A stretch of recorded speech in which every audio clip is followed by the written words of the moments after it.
never ever swerve to avoid an animal. You hit the brakes and you hit them hard. Yeah, right. Kangaroo, anything like that, don't swerve. Because if you have an accident, and you're nearly certain to, because whichever way you swerve, that thing is going to go that way. And if you have an accident with an animal like that, you're not covered. Yeah, right. In my lifetime, I'm fortunate. I don't think I've hit an animal. And I very rarely see him on the road. It just isn't something that's happened to me. I'm really pleased about that, because I think I'd be pretty upset if I killed something. I hit a kangaroo once, but I was doing about 2 k's an hour. I spotted it.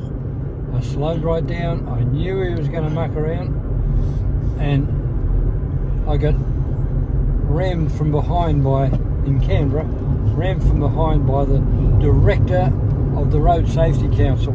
Oh my God! And he pushed me over the top of this kangaroo. Oh my God! And the kangaroo sort of shook its head.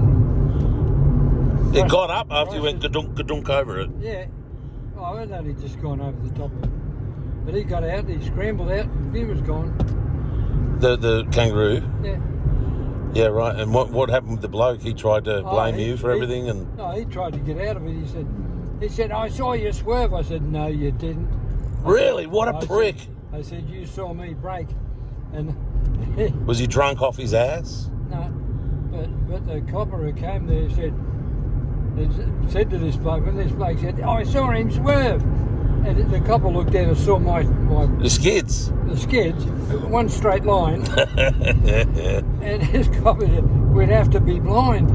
Really? And he said that to this road boss guy? Blind. So he wouldn't issue him a ticket. He booked him. Right. He booked him, so he had to face the beak. Whoa. Well, the director of the Road Safety Council pulling a stunt like that. Yeah, what a not such a good guy, huh? And the worst of it was, I was driving a taxi at the time and I had a girl passenger, and she got a bit of whiplash out of it. And this idiot, while we're waiting for the coppers, wants to use the car phone so he could ring his wife. I said, you're not touching the car phone. I'm more interested in this girl. I said, why aren't you interested in the girl? She's done a neck. Oh, I need to get home and tell my wife. I said, she can wait. He sounds like the most selfish, ruthless jerk-off that ever walked. He didn't give a damn about this girl. Yeah. Or you, or anyone, or the kangaroo, or the police, or the rules, or the law, or honesty. He gave a schmick about nothing. Especially the kangaroo. Yeah, he saw me swerve. You'd never see me swerve with an animal. Yeah, right. Imagine if you weren't versed in the law and all that sort of stuff, you would have fallen for that one. You might have even gone, yeah, maybe I did, because I don't want to hit an animal, and then you would have been gone. There's this copper, he's a great big bloke, he said, we'd have to be blind. Oh, you know what? I'll bet you got a ton of... Oh, I didn't think... I've thought about all the stories you've got from Darwin. I've thought about all your Wagga footy stories. I've thought about all these things. I'd forgotten your long time... What were you, a taxi driver for like 10 years in Canberra? No, about 5 years. Oh, you must have some stories. Yeah. You must have some serious stories about sports stars, musicians. I can remember you had Tommy Emmanuel in your car once. Yeah, Tommy Emmanuel. You've had Ricky Stewart. You've had... Oh, all those guys. Yeah, you've had all the politicians. You had... Bob Hawke. Okay, well, there's one. How was Hawkey? The guy I used to love, I wish I could think of his name. He was sort of...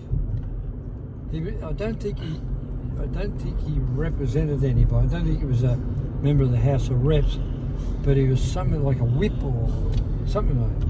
A whip? His name was Whip or something? No, he was a solidly built guy. He used to tell me some funny stories. Wish you could remember his name. I drove this guy, some guy, from somewhere that looked like something. And told me a story. The sad stories. Fascinating stuff, Dad. Fascinating. Everybody would remember him, except I've forgotten his name. But you had all of them. And when all the politicians were in town, you particularly wore out the roads between Parliament House and Fishwick, the industrial area with all the brothels, correct? Not so much Parliament House, but from the Hyatt. Oh, yeah. The Hyatt. They book out the Hyatt. Gotcha. Wow, they're living at the Hyatt like kings and queens. Although the very first day that they opened Parliament, boy, that's going back. 88? Was that probably 88? But around about then, they sat for 2 hours and then partied till 4 o'clock the next morning. Yeah, right. In fact, they kept going all night. Well, you would have seen all kinds of celebrities, because like when I knew this girl Dana that worked as a PA, and I remember her telling me, for instance, that when she went to a party at the Grand Ballroom at the inside the Parliament House, all the big actors were there. You know, like Brian Brown and Rachel Ward were there, and all that. So did you? I saw.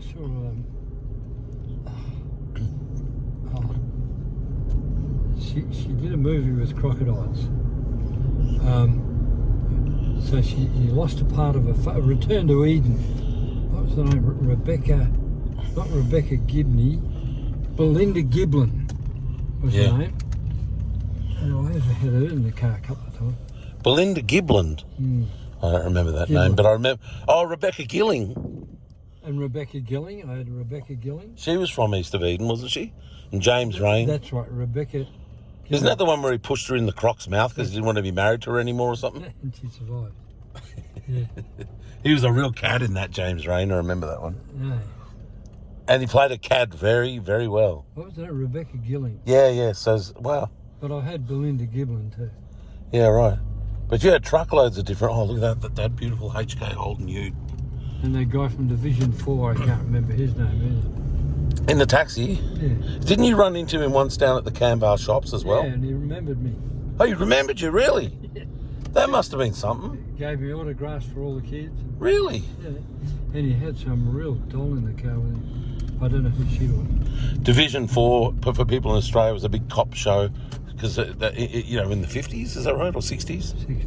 60s, big cop show, and you know, for all you Americans and Swedes and all that, it was a big cop show here in Australia. And Dad was just at the local supermarket in our, you know, we lived out in the south of Canberra at the time. It was a small place near the Murrumbidgee River with 10,000 people. And here's this famous big star shopping there. And then, yeah, as you can hear later on, he's at a party at Parliament House. Dad's picked him up in a taxi, and the blokes remembered Dad, and I'll bet you had a lot of fun with that.